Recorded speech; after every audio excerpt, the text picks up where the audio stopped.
Good morning students, स्वागत है आप सभी का Mehta PG college online tutorial में। मैं अमित कुमार शर्मा, आज आपका लेक्चरर।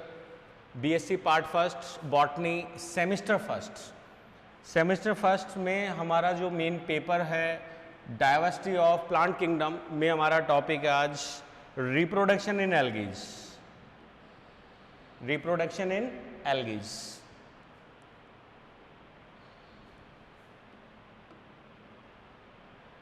देन स्वागत है आप सभी का, welcome to the kingdom of algae, reproduction in algae.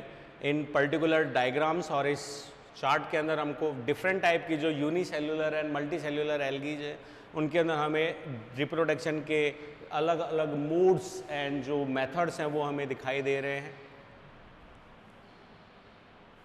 First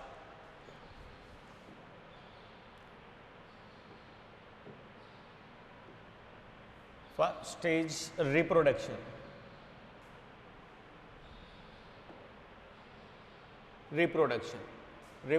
को अगर हम समझें, जनन, पहले हम इसे हमारी परिभाषा के रूप में समझने की कोशिश करें। जनन क्या होता है? प्रकृति के अंदर जब सेल्स ने डेवलप होना सीखा, मेटाबॉलिज्म करना सीखा, फोटोसिंथेसिस करना सीखा और अपने लाइफ को लॉन्ग किया, ऐसे में जो सेल्स हैं उनकी एक टाइम लिमिट फिक्स है, मेटाबॉलिक रिएक्शंस की एक टाइम लिमिट फिक्स है। ऐसे में सेल्स को एक निश्चित क्रम के बाद में या एक निश्चित प्रोसेस के बाद में ख़त्म हो जाना होता है। ऐसे में यहाँ पर जीवन को कंटिन्यूस बनाए रखने के लिए जो सेल्स थी, जो कि हम आदिम प्रकार की सेल्स की बात करें, यूकैरियोट्स तो डेवलप हैं ही, हम प्रोकैरियोट्स की भी बात करें तो ये जो सेल्स हैं ये अपने आप को बनाए रखने के लिए, ताकि जीवन पर्यंत सुचारू रूप से चल सके, अपनी जो स्पीसीज है उसको बनाए, डिग्निटी को बनाए रख सके, इसलिए इन्होंने एक सेल से दूसरी सेल में डिवाइड होने की प्रोसेस को सीखा। अर्थात जनन हम कह सकते हैं कि जनन वो प्रक्रिया है जिसमें कोई भी लिविंग सेल ऑर्गेनिजम्स या पर्टिकुलर सिंगल सेल जो है वो अपने समान दूसरी कोशिका को बना सकती है, जो भी बिल्कुल सेम रहेगी जैसे कि वो खुद है, मीन्स सेम आइडेंटिकल कॉपीज। और इसी प्रोसेस को या इसी कोशिकाओं के मल्टीप्लिकेशन प्रोसेस को बोला जाता है जनन। तो यहाँ हम डेफिनेशन के रूप में देखें तो reproduction is a biological process, एक जैविक जो है क्रिया है, by which new individual organisms, एक जो एकल ऑर्गेनिज्म है वो अपने ऑफ स्प्रिंग्स मतलब संतति, offsprings are produce from their parents, जो अपनी ऑफ स्प्रिंग्स को पैदा करते हैं, मतलब पेरेंट्स द्वारा संततियों का निर्माण, उत्पत्ति की घटना को हम जनन कहते हैं। Reproduction is a fundamental feature इसलिए अभी जस्ट मैंने आपको समझाया, फंडामेंटल अर्थात ये आवश्यकता है, क्योंकि कोशिका का जीवन लंबा हो सकता है लेकिन कंप्लीट होते ही उसका जीवन काल समाप्त हो जाएगा, कोशिका को नष्ट होना पड़ेगा, अर्थात वो चिरकालिक नहीं हो सकती, अमर नहीं हो सकती। ऐसी कंडीशन में कोशिका को एक समय पूर्ण होने के बाद नष्ट होना निश्चित है। ऐसे में ये फंडामेंटल फीचर है फॉर ऑल नोन लाइफ या लिविंग ऑर्गेनिजम्स के लिए, जिसमें वो एक नई कोशिका को अपने मरने से पहले अपने स्थान पर एक नई कोशिका को उत्पन्न करके जाते हैं।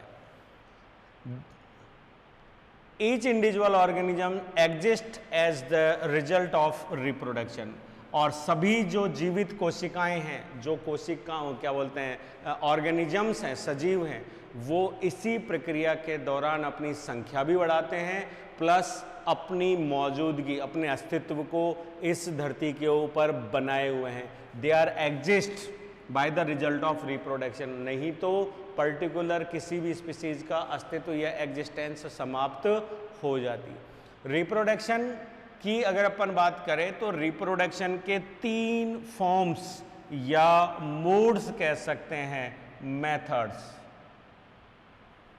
3 मेथड्स ऑफ रिप्रोडक्शन जो हम यहाँ पे बात कर सकते हैं। पहला, यहाँ पे अगर हम बात करें तो हमारे पास आता है वेजिटेटिव रिप्रोडक्शन, जिसके लिए हम कह सकते हैं कायिक जनन। दूसरा है ए सेक्सुअल, अर्थात जिसमें सेक्सुअल का मतलब यहां पर है गैमीट्स, युग्मक, अर्थात जिसमें युग्मकों का निर्माण और युग्मकों के बीच में निषेचन की क्रिया नहीं होती, इस प्रकार के जनन को हम बोलते हैं ए सेक्सुअल, अर्थात अलैंगिक जनन, अलैंगिक जनन। और तीसरा हम यहाँ पे बात करते हैं सेक्सुअल रिप्रोडक्शन, जिसमें युग्मक बनते हैं, युग्मकों के बीच में क्या बोलते हैं फर्टिलाइजेशन अर्थात निषेचन की प्रक्रिया होगी, जिसके फलस्वरूप एक द्विगुणित संरचना जायगोट युग्मनज का निर्माण होता है, दैट इज सेक्सुअल, लैंगिक जनन।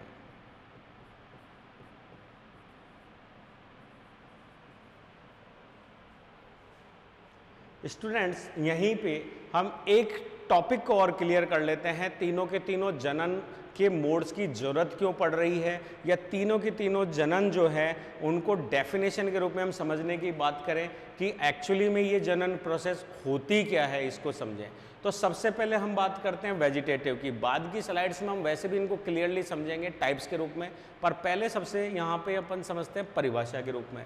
तो वेजिटेटिव जनन जो है या जो कायिक जनन है, इसको समझने की कोशिश करें तो ये सभी एक कोशिकीय या बहुकोशिकीय एल्गीज की प्राथमिक है, सबसे ईजी है, सभी एल्गीज इसको फॉलो करती हैं। यहाँ तक कि आपने इस जनन के प्रकार को उच्च वर्गीय पादपों जैसे कि जो एंजियोस्पर्म्स हैं उनके अंदर भी इस प्रकार के जनन को आपने देखा होगा, जैसे आलू है, गन्ना है, आप कलम लगाते हैं क्या बोलते हैं गुलाब की, किसी भी प्लांट की, या कोई घास है, दूब घास है, उन सभी में जो जनन का प्रकार है वो सबसे प्राथमिक जो है वो है वेजिटेटिव।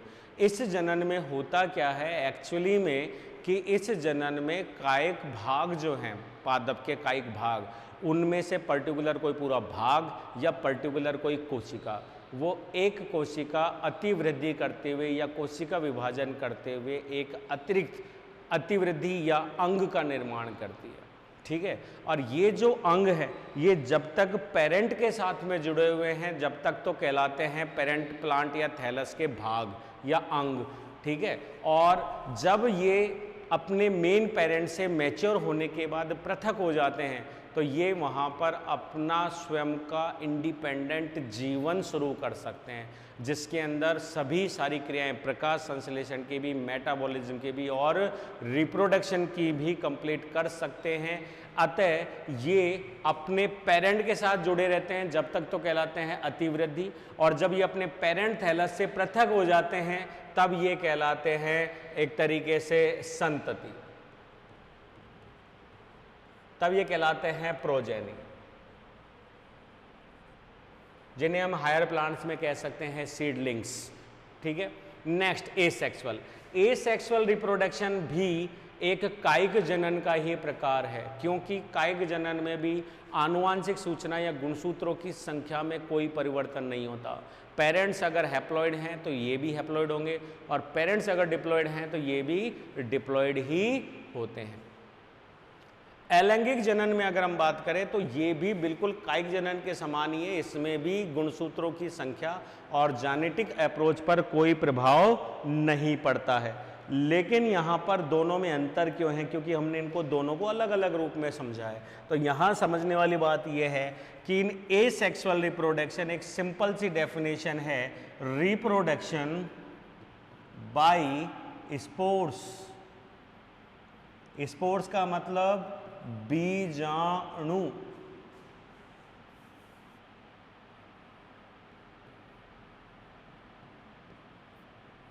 बीजाणु, स्पोर्स का मतलब है बीजाणु, एक विशिष्ट संरचना जो बिल्कुल एक उच्च वर्गीय पादपों के बीज या सीड की जैसी होती है। सीड नहीं कह सकते इसको, लेकिन सीड के समान होती है, अर्थात जिसमें स्वतंत्र भौगोलिक वितरण या अनुकूल परिस्थितियों में अपने पूर्ण थैलस को विकसित करने की क्षमता रहती है विभाजन के द्वारा।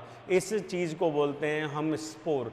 ये विशिष्ट कोशिकाएं होती हैं, अगर पेरेंट्स हैप्लॉइड है तो ये भी हैप्लॉइड, और अगर पेरेंट्स डिप्लॉइड है तो ये भी डिप्लॉइड कंडीशन में ही होती हैं। अर्थात अर्थात यहाँ पे युग्मक निर्माण नहीं हो रहा है, एक विशेष संरचना बन रही है जिसको हम बोलते हैं बीजाणुधानी, स्पोरेंजिया। और इन स्पोरेंजिया के अंदर जो कोशिकाएं बनती हैं उनको हम बोलते हैं बीजाणु, और ये बीजाणु लिबरेट होकर अपने एक नए थैलस को बना सकते हैं। इसी के साथ इनकी एक खासियत और है, होते तो अनुकूल परिस्थितियों में है, लेकिन कुछ बीजाणु जो हैं वो प्रतिकूल अवस्थाओं को टॉलरेट करने या उनको सहन करने में सक्षम होते हैं। ये भी इनका एक बहुत ही बेटर एडवांटेज है।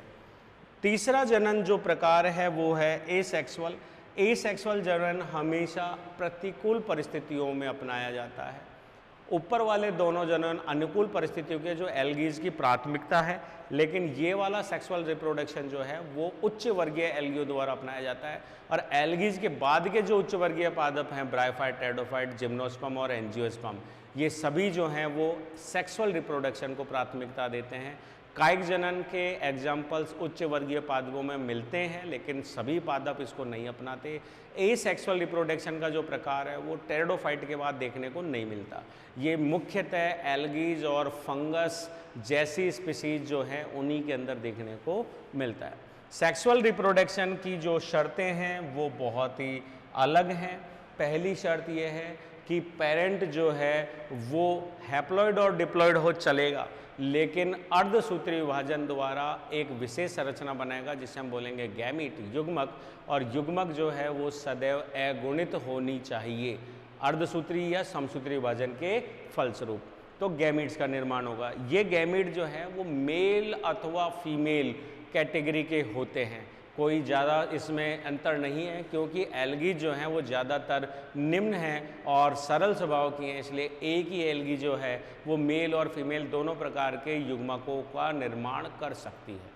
उच्च वर्गीय पादपों में मेल और फीमेल के लिए हमें अलग अलग मेल और फीमेल सेल्स या गोनिडियाज की जरूरत पड़ती है। दूसरी शर्त, ये जो गैमीट्स हैं ये विशिष्ट संरचनाओं में बनेंगे। जैसे स्पोर बन रहा है स्पोरेंजिया में, वैसे ही गैमीट बनेंगे गैमीटेंजिया में, जिन्हें हम बोलते हैं युग्मक धानियाँ। युग्मक धानियों में इनका निर्माण होता है। तीसरी चीज, दो विभिन्न प्रभेद अर्थात प्लस और माइनस प्रभेद, और अगर इनको थोड़ा उच्च वर्ग में चलें तो मेल और फीमेल जो स्पोर हैं, मतलब गैमीट्स हैं, इन गैमीट्स के बीच में जो फ्यूजन होता है, संलयन होता है या निषेचन होता है, उसी के आधार पर एक द्विगुणित संरचना बनती है जिसे हम बोलते हैं जायगोट। अर्थात जायगोट का बनना भी यहाँ पे अनिवार्य है। और ये जो जायगोट है यही यहाँ पर जर्मिनेशन करके नए प्लांट थैलस को जो है विकसित करने की क्षमता रखता है। इस तरीके से हम यहाँ पे सेक्सुअल रिप्रोडक्शन, जो कि बहुत ही एडवांस कैटेगरी है, जो कि हम लास्ट में देखते हैं। तो सबसे पहले हम देखते हैं वेजिटेटिव रिप्रोडक्शन के प्रकार। कायिक जनन,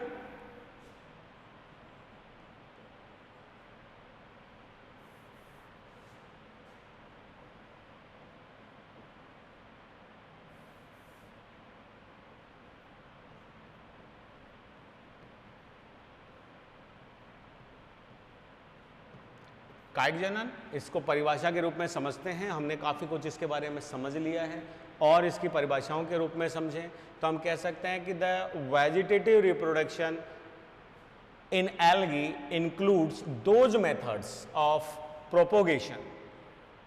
प्रोपोगेशन का मतलब हो जाता है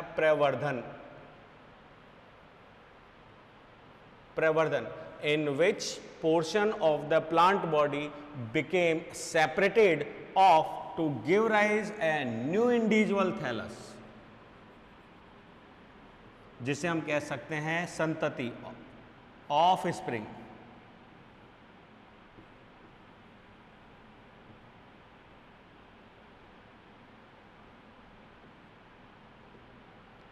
ऑफ स्प्रिंग्स कहने का तात्पर्य है कि कायिक जनन एल्गी के जो मेथड है एल्गीज के उन पोर्शंस, उन भागों में होता है जो पादप थैलस से स्वतंत्रता पूर्वक पृथक होने की क्षमता रखती हैं और पृथक होकर एक नए पादप को पैदा करने की या उसको इंडिविजुअल सर्वाइव करने की क्षमता प्रदान करती हैं।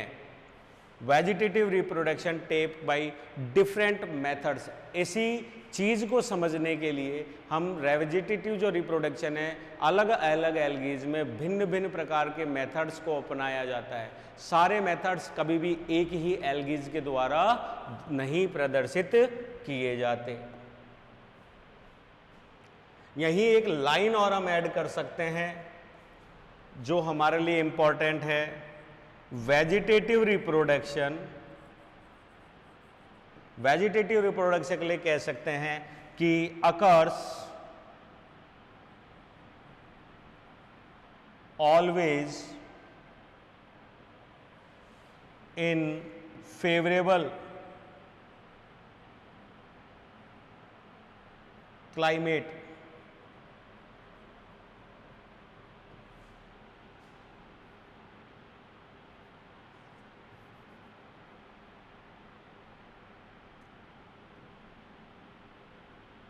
favorable climate conditions।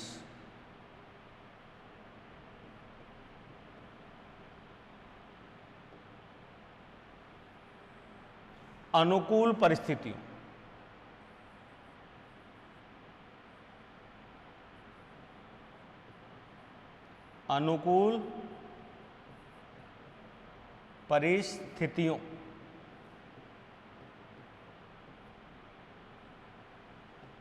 अनुकूल परिस्थिति में होने वाला जनन, दैट इज कायिक जनन। सबसे पहला आ रहा है बाय सेल डिवीजन।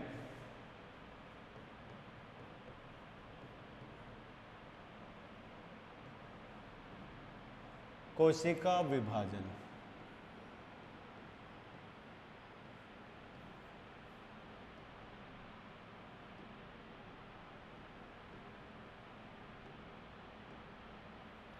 इसे एक नाम और दिया जा सकता है ऑल्सो, इसे हम एक नाम और दे देते हैं ऑल्सो बाइनरी फिजन।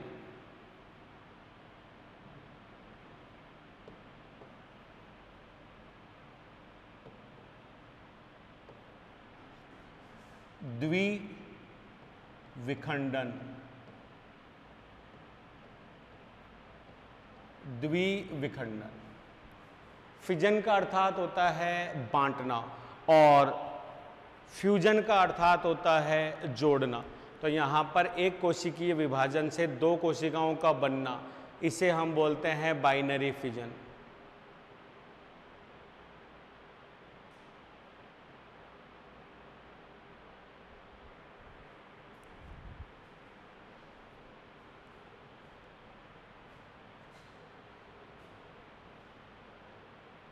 ठीक है, इसमें देखिए द मदर सेल अर्थात मातृकोशिका,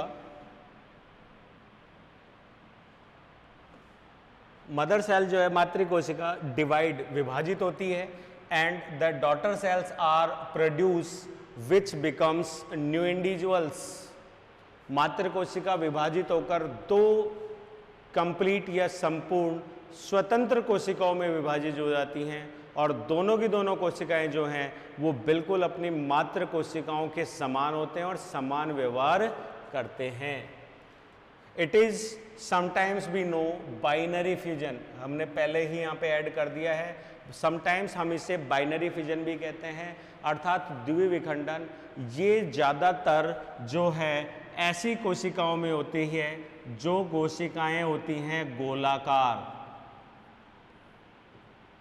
सूक्ष्म और एकल कोशिकीय।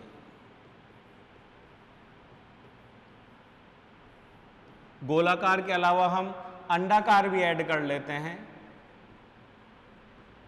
गोलाकार या अंडाकार कोशिकाएं जो छोटी हैं, एक कोशिकीय हैं, ऐसी कोशिकाओं में अधिकांशतः जो कायिक जनन होता है वो कोशिका विभाजन द्वारा होता है। इसे हम कभी कभी बाइनरी फिजन के नाम से भी जानते हैं।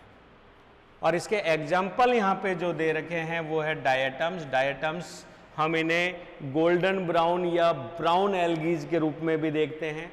सिंगल हैं, समुद्री और फ्रेश वाटर्स में मिलते हैं, कभी कभी कॉलोनीज बना लेते हैं। युगलिना ग्रीन कलर के हैं जो कि यूनिफ्लैजिलिएट में होते हैं, चपटे कर्मियों के रूप में होते हैं, हमेशा सिंगल सेल्स के रूप में होते हैं। और ये ज़्यादातर जो यूनिसेल्युलर एल्गीज हैं वो इस प्रकार के विभाजन को दर्शाती हैं। यहाँ हम डायग्रामेटिकली अगर देखें तो यहाँ पर हमको डिवीजन में एक सेल दिख रही है जो यहाँ पर डिवाइड होने की कोशिश कर रही है और कंप्लीटली बीच में से क्या हो रही है, डिवाइड हो रही है।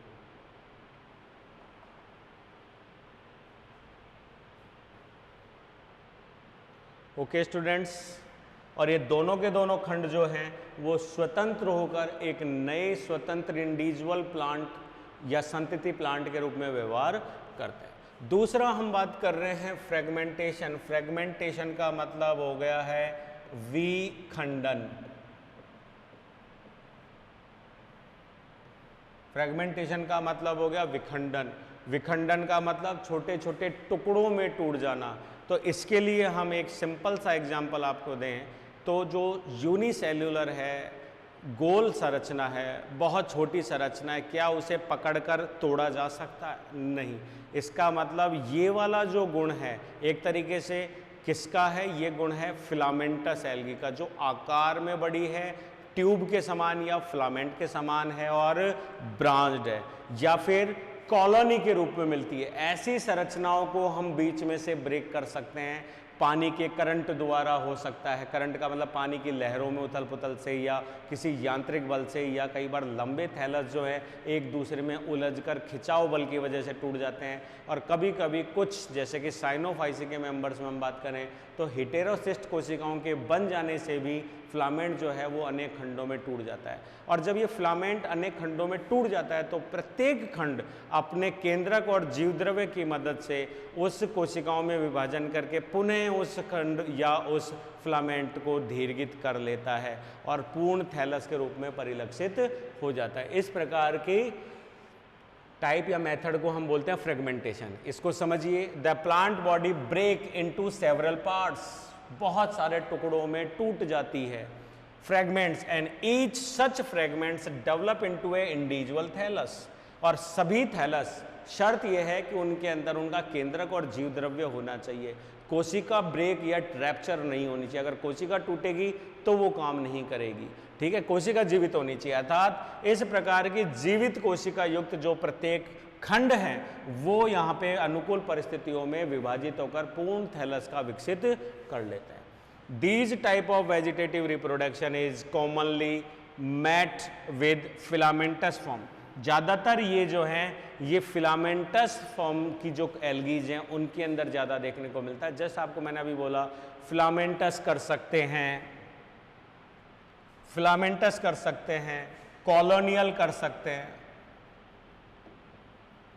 कॉलोनियल कर सकते हैं, ब्रांच्ड कर सकते हैं,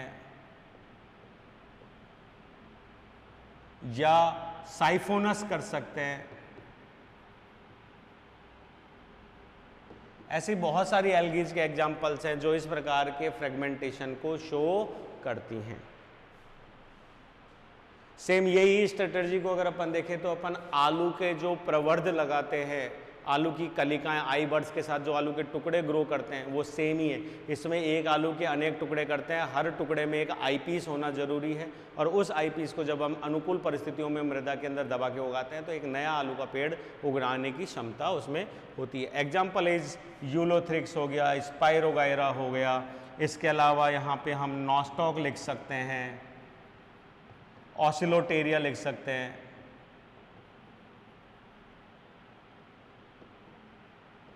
ऑस्लोटेरिया ऐड कर सकते हैं। The fragmentation of colonies also take place in several blue green एल्गीजेरा। जो मैंने यहाँ पे लिखा वो दोनों के दोनों ये रहे, नॉस्टॉक, एपनोथीसी, ऑस्लोटेरिया।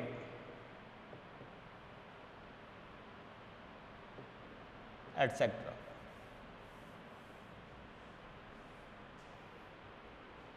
Okay students, next next sorry, इसी में आप डायग्राम देख सकते हैं, ये एक पूरा का पूरा फिलामेंट है जो मैनी मोर जगह से क्या हो जाता है, ब्रेक हो जाता है, और ब्रेक होने के बाद ये यहाँ पर कंप्लीट नए थैलस के रूप में आ रहा है।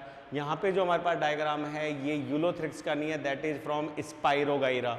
यूलोथ्रिक्स का डायग्राम जो हमारा होता है वो इस तरीके का होता है जिसके बेस में एक होल्ड फास्ट सेल होती है जो कि आधारीय होती है, और ऊपर की जो सेल्स होती है वो फोटोसिंथेटिकली एक्टिव होती हैं। तो यहाँ पर यूलोथ्रिक्स के डायग्राम को हम इस तरीके से परिलक्षित कर सकते हैं।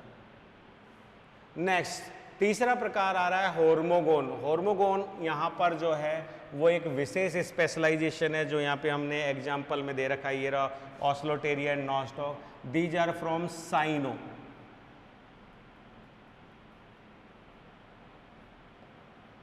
साइनोफाइसी के जो मेंबर्स हैं वो इस प्रकार की संरचनाओं को दिखाते हैं। उसके अलावा हम क्रिप्टोफाइसी, क्राइसोफाइसी के कुछ मेंबर्स के अंदर भी इस प्रकार की संरचनाओं को देख सकते हैं। ज़्यादातर होर्मोगोन्स जो हैं वो फिलामेंटस एल्गीज के द्वारा दिखाई जाती है, जिसमें परिस्थितियां अनुकूल या कभी कभी प्रतिकूल होने पर फिलामेंट के किनारे की, बीच की या कभी कभी पूर्ण फिलामेंट की सेल्स जो हैं वो मोटी भित्ति युक्त आवरण के रूप में अपने आप को सुरक्षित कर लेती हैं, और परिस्थितियां अनुकूल होने पर यही प्रत्येक कोशिका जो है वो विभाजित होकर अपने जीव द्रव्य द्वारा अनेक सेगमेंट्स या बीजाणुओं का निर्माण करती हैं, और वो सभी एक न्यू इंडिविजुअल को डेवलप करते हैं। इन्हीं विशिष्ट संरचनाओं को बोलते हैं हार्मोगोन्स या हार्मोगोनिया। व्हेन द ट्राइकोम, ये रहा ट्राइकोम, ट्राइकोम का मतलब होता है तंतु। Trichome break in small pieces of 2 और मोर सेल्स, एक या एक से अधिक खंडों में, अर्थात खंडों का मतलब है ट्राइकोम की एक या एक से ज्यादा कोशिकाएं, कभी कभी पूरा का पूरा ट्राइकोम की कोशिकाएं। अलग होने की जरूरत नहीं है, ट्राइकोम पहले बनेगा फिर अलग होएगा, लेकिन कोशिकाएं जब इस तरीके से संरचना में बनती हैं तो उनके बीच में पट बन जाता है, इसलिए वो कोशिकाएं वैसे ही शेष थैलस से क्या हो जाती है, इंडिपेंडेंट या पृथक हो जाती हैं। Such species are called such species are called hormogones. In some blue-green algae, ये रहा साइनोफाइसी के members, these fragments undergoes a gliding movement which are called hormogones. Each hormogone develop into a new plant. Okay students, यहाँ पर हम diagrammatic representation देख सकते हैं। ये हमारे पास एग्जाम्पल जो आ रहा है वो किसका आ रहा है, नॉस्टॉक का।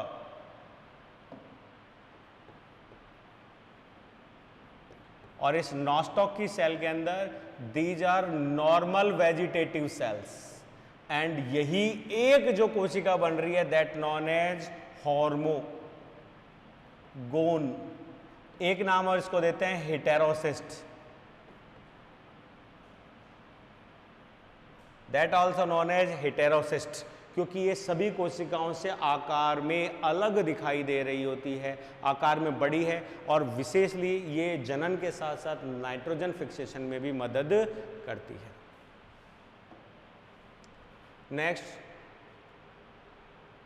वही hormocyst, same such multicellular spore like structures functions are perennating bodies. जब यही कोशिकाएं जो अभी हमने पढ़ी वो जनन के साथ साथ प्रीनीटिंग का मतलब होता है चिरकालिक विषम परिस्थितियों को झेलने, टॉलरेट करने की क्षमता रखती हैं, तब इन्हें हम बोलते हैं हार्मोसिस्ट या hormospores. They are thick walled hormogones and produce in some drier conditions या अनफेवरेबल कंडीशंस में बनते हैं। तो these are hormogones and hormospores. Tubers, tubers का मतलब होता है कंद। ट्यूबर्स का मतलब होता है कंद। कंद को समझिए, जैसे अभी अभी मैंने आपको बताया आलू, आलू भी क्या है कि ट्यूबर है, अर्थात जड़ तने का एक मॉडिफाइड रूप है जो स्टोरेज कर सकता है, और उसकी जो पत्र कलिकाएं हैं या जो नोड सेक्शन है उस नोड सेक्शन से वो अपनी एक्सिलरी बर्ड्स जो कक्षस्थ कलिकाएं उनसे एक नए पादप को विकसित करने की क्षमता रखता है। तो सेम ये एग्जाम्पल हमको मल्टी एक्सियल या यूनी एक्सियल फिलामेंटस एल्गीज में एग्जाम्पल मिलेगा। सबसे बेस्ट एग्जाम्पल इज इन कारा। कारा के अंदर जो नोड इंटरनोड सेक्शंस है वो भी लोअर या बेस की तरफ का जो थैलस, पुराना थैलस जो कि बहुत मैच्योर और मोटा और स्टोरेज से परिपूर्ण है, उसकी नोड की जो संरचना है उन नोडल संरचनाओं से कुछ फूली हुई ट्यूबुलर संरचनाएं जो हैं वो हमें देखने को मिलती हैं और इन संरचनाओं को बोला जाता है ट्यूबर्स या कंद। जब ये शरीर के साथ जुड़ी हुई हैं, थैलस के साथ जुड़ी हुई हैं, तो एक अतिवृद्धि के रूप में, ट्यूबर्स के रूप में दिखाई देती हैं। बट विषम परिस्थितियों में जब ये ट्यूबर्स मुख्य पेरेंट से पृथक होकर जमीन में दबती हैं और अनुकूल परिस्थिति आने पर ये विभाजित होकर एक नए थैलस को विकसित रखने की या करने की क्षमता रखती हैं, इसलिए हम इन्हें जनन की कैटेगरीज में भी इंक्लूड करते हैं। सेम वैसे ही जैसे आलू को हम टुकड़े करके और ज़मीन में काटते हैं और नए प्लांट जो है हमको वहाँ पे प्रोपगेट होते हैं। नेक्स्ट एडवेंटिटियस थैलाइज की अगर अपन बात करें तो एडवेंटिटियस का मतलब हो गया अप्रस्थानिक।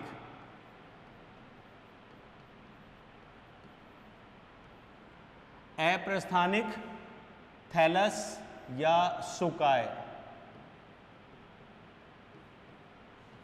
अप्रस्थानिक को ध्यान रखें, एडवेंटिटियस।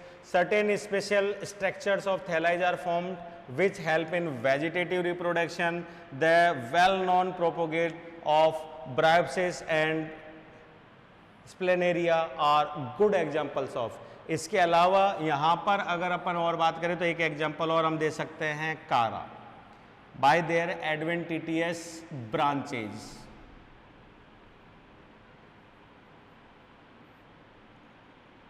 ब्रांचेज शाखाएं,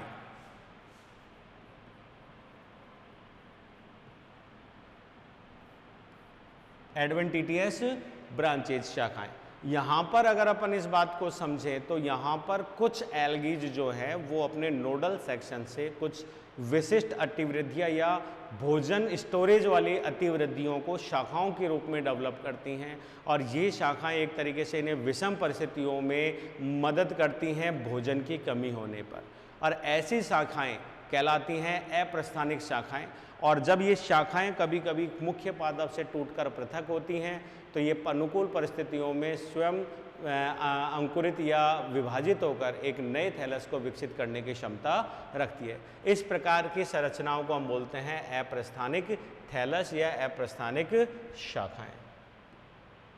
यहाँ इस डायग्राम के अंदर आप इन बल्बिल्स जैसी संरचना या एडवेंटिटियस जो ब्रांचेज हैं उनकी संरचना को देख सकते हैं, जो नोडल रीजन से एक अतिवृद्धि या फूली हुई और स्टोरेज संरचना के रूप में हमें यहाँ पे दिखाई दे रहा है। नेक्स्ट अकाइनिड्स।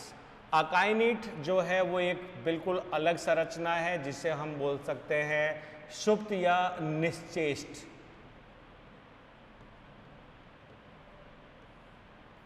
सुप्त या निश्चेष्ट के रूप में हम यहाँ पे इसको समझ सकते हैं। इसको वैसे समझते हैं, फिर हम यहाँ पे इसकी थ्योरीज को देखेंगे। कुछ परिस्थितियों में जो एल्गी है वो जलीय है, लेकिन जल की कमी होने से वो धीरे धीरे आ गई स्थल पर, और ज़्यादा कमी होने से वो स्थल की मृदा जो है वो भी शुष्क हो रही, अर्थात एल्गी के जीवन यापन के लिए वो बिल्कुल भी पर्याप्त या अनुकूल नहीं है। ऐसी कंडीशन में एल्गीज का डिस्ट्रॉय हो जाना, नष्ट हो जाना तय है। तो कुछ एल्गीज जो कि जलीय स्वभाव की स्थलीय स्वभाव की होती हैं, जैसे कि एग्जांपल है वाउचेरिया। ये जो एल्गीज हैं बॉट्रिडियम वाउचेरिया, ये क्या करती हैं कि ये अपने पूरे के पूरे जो थैलस है या जो उनकी जो ट्यूब्यूल्स है जिसे हम बोलते हैं साइफन, ये साइफन की पूर्ण भित्ति को ही मोटा कर देती हैं जिलेटिन और कोशिका भित्ति के डिपोजिशन से, और पूर्णतः मोटा करने के बाद अंदर का जो जीव द्रव्य है उसमें मेटाबॉलिज्म को बहुत ही कम कर देती हैं और जीव द्रव्य गाढ़े रूप में स्टोर हो जाता है और ये एक परसिस्टेंट या चिरकालिक अवस्था के रूप में कन्वर्ट हो जाती है। परिस्थितियाँ जब अनुकूल होती हैं तो ये जीव द्रव्य जो है छोटे छोटे खंडों में विभाजित होता है। प्रत्येक खंड के अंदर एक न्यूक्लियस संकेंद्रित होता है और यह जो खंड है ये अपने आप में एक स्पोर जैसी संरचना में परिलक्षित होता है। इन्हीं को बोलते हैं अकाइनीट, जो कि एक है तो समपरिस्थिति की, लेकिन अनफेवरेबल कंडीशंस होने पर कुछ एल्गीज द्वारा अपनाई जाती हैं। यहाँ अगर हम बात करें तो it is very common type of reproduction in blue green algae. उसके अलावा हम टेरेस्ट्रियल एल्गीज का भी यहाँ पे एग्जांपल दे सकते हैं, ठीक है। These akinetes are type of vegetative cells which are thick walled. ये कोशिकाएं मोटी भित्ति युक्त एंड विल ओवरकम, ओवरकम का मतलब होता है द अनफेवरेबल कंडीशंस। ओवरकम का मतलब होता है उससे निकल जाना, ओवरकमिंग का मतलब हो गया उस अनफेवरेबल विषम परिस्थितियों से बचकर निकलना, ठीक है, बचकर सुरक्षित निकलने को हम बोल सकते हैं overcome. Each akinete may give rise to a individual thallus by liberation.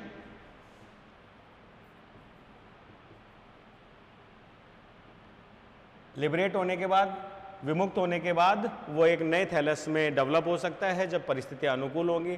Sometime they are formed in chain, कभी कभी ये थैलस में या फिलामेंट में एक या दो कोशिकाओं के रूप में कन्वर्ट होती हैं, और ज़्यादा विषम होने पर कभी कभी कंप्लीट थैलस ही जो है वो अकाइनेट्स में कन्वर्ट हो जाता है। इसलिए इन अकाइनेट्स की हमें क्या मिलती है, एक चेन के रूप में दिखाई देती है। They are present in Oedogonium and Ulothrix, और कुछ हम इसको टेरेस्ट्रियल एल्गीज में भी ऐड कर सकते हैं जैसे कि Vaucheria. Adventitious branches, adventitious branches जो हैं वो हमने जस्ट इससे पहले वाली जो है उसी के अंदर इसको समझ लिया है। एडवेंटिटियस थैलाई में ही एडवेंटिटियस ब्रांचेज को भी हमने समझ लिया था। और इसी के बाद हमारी एक स्लाइड थी जो हमसे मिस हुई थी यहाँ पे, दैट इज बल्बीज। बल्बीज भी वही एडवेंटिटियस ब्रांचेज के रूप में, जो कि मैंने यहाँ पे आपको एडवेंटिटियस ब्रांचेज के डायग्राम्स के रूप में बताया था, प्रेजेंट और नोड रीजन और विशेष प्रकार के स्टोरेज के साथ में फूली हुई संरचनाओं के रूप में दिखाई देती हैं। ये भी स्मॉल बड जैसी संरचना है जो कि राइजोइड्स या बिल्कुल lower portion of the thallus, thallus के सबसे आधारीय जहाँ से राइजोइड्स डेवलप होते हैं वहाँ से डेवलप होती हैं। और इसका एग्जाम्पल हम यहाँ पे दे सकते हैं, एग्जाम्पल इज कारा। ये संरचना हमें कभी कभी पॉलीसाइफोनिया में भी देखने को मिलती है।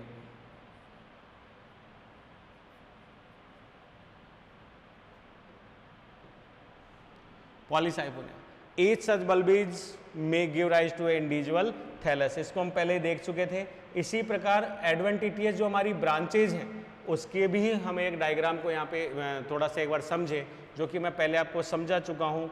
डिक्टियोटा है, एक्टोकार्पस है, फ्यूकस है, एक्टोकार्पस है, कारा है। उसके अलावा adventitious branches are formed in some large thalloid from algae, जो बड़े उच्च वर्गीय या बड़े आकार के जो थैलॉइड जो संरचना है एल्गीज की, उनके अंदर ये देखने को हमें मिलती है। These branches when get detach, जब ये पृथक होती हैं from the parents, parent thallus से पृथक होती है, तो may give rise to a individual thallus, एक नए संतति या एक नए संतति थैलस को विकसित करने की क्षमता रखती है। Adventitious branches like protonema formed on the internode of कारा, ये कारा के इंटरनोड सेक्शंस जो है उनके ऊपर विकसित होती हैं। यहाँ पर इस डायग्राम्स में अगर हम देखें तो वही बल्बिल्स जैसी संरचना यहाँ पर जो हमें संरचना दिख रही है फ्यूकस की, उस फ्यूकस की संरचना के नोड सेक्शंस के ऊपर हमें कुछ फूली हुई संरचनाएं जो हैं वो देखने को मिल रही हैं। These are known as adventitious branches. और यहाँ पर हम मेन थैलस के साथ साथ कुछ एडवेंटिटियस ब्रांचेज के रूप में यहाँ पर इन्हें देख सकते हैं। देन स्टूडेंट्स, तो आज की क्लास में हमने जो ये सारे के सारे मोड्स पढ़े उन्हीं को यहीं पे एक बार और अगर अपन रिपीट करें तो इन vegetative,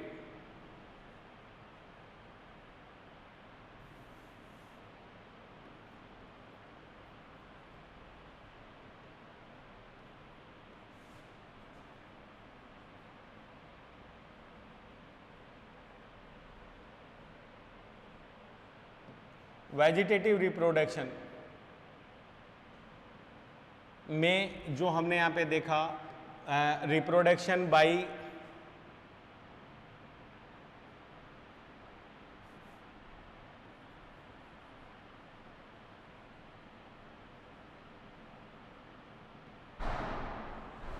special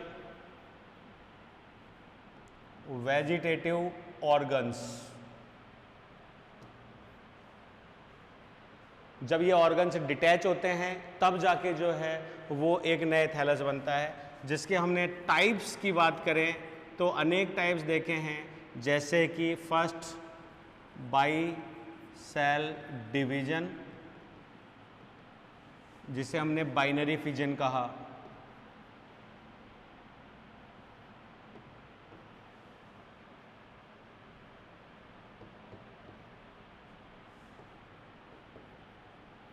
by fragmentation,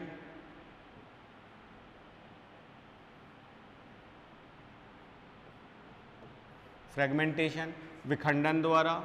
by tubers, कंद के द्वारा। बाई एडवेंटिटियस,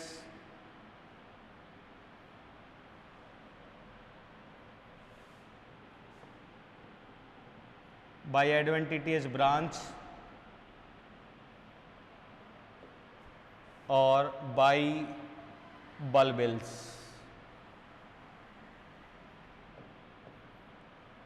इन संरचनाओं के दौरान हमने यहाँ पे वेजिटेटिव रिप्रोडक्शन को अध्ययन किया। ओके स्टूडेंट्स, आज की क्लास में इतना ही। नेक्स्ट चैप्टर के अंदर हम यहाँ पे पढ़ेंगे एसेक्सुअल रिप्रोडक्शन या मेथड्स इन एल्गीज।